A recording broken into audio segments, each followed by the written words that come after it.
Have you ever gotten to the end of the month and wondered where all your money went instead of knowing where it was going to go?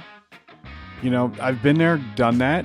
And honestly, that is one of the 5 reasons businesses fail is they don't have a budget. Matters to you. And the number one thing is you stop guessing. You know where your money is instead of wondering where it went. You know where it's going to go. The check comes in. You've already got a plan for it. You make the plan just like everything else. If you're going to install a heating and air conditioning system, you've already got in your mind the plan to make it work. If you're going to do plumbing, maybe you're going to dig a lateral. You've already know how to do it, make it work. It may be up in your head, but you've got something planned for it. Why not plan for your money? You help control your costs before they control you. When you have a budget in place, you can see where you're missing out on profit. You can see where things are going awry, where things aren't going well. You can see if a technician is buying more than somebody else, but not necessarily producing as much. You can see if your costs are too high.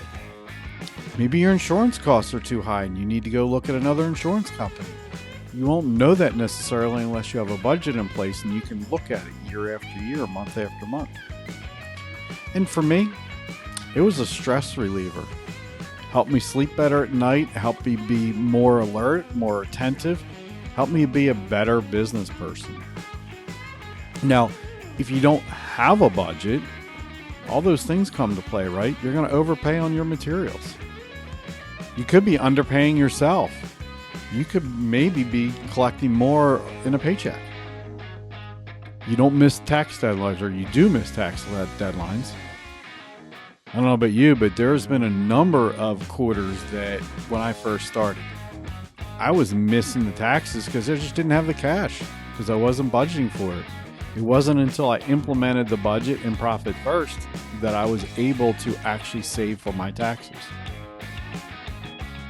How many times have you said yes to a low profit job because you needed to keep the lights on or because you needed to keep somebody busy? So you said yes to a low profit job knowing full well it was a low profit job, and if the guys took too long, then it was going to be a negative profit, right? Run out of cash. You still have jobs on the schedule. You can't buy materials unless you buy it on credit. And even then, you got to pay that off. So now you're going to pay them so you can put more on it. It just becomes a huge vicious cycle. I worked with a guy named Derek. He was a handyman. And before he had a budget, he was always behind on his bills, never hit a tax payment. He kept guessing on his job costs. He wasn't sure if he was making the right profit or not. And he wasn't collecting a paycheck. But once he started budgeting, within a couple of months, he was able to pay his taxes on time with cash. He was able to get higher paying jobs, raise his rates, better profit. And he started paying himself bi-weekly instead of whenever there was cash in the bank. So how do we set up a budget? Well, we need to find fixed costs, right? Fixed costs are like truck payments, insurance payments, your phones, your rent, your software. They're all typically fixed costs. It's the same cost every month. Month after month, you write the check for the same amount. And frankly, your electric may go up and down a little bit, but it's usually not drastic. And if it does fluctuate a lot, you might want to talk to your electric company about getting put on a budget program. Step 2 is the variable costs, right?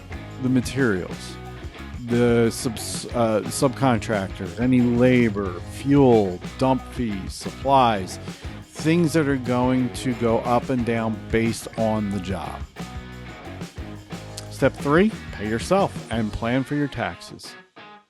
You need to take care of yourself financially so that you can take care of the others in your company.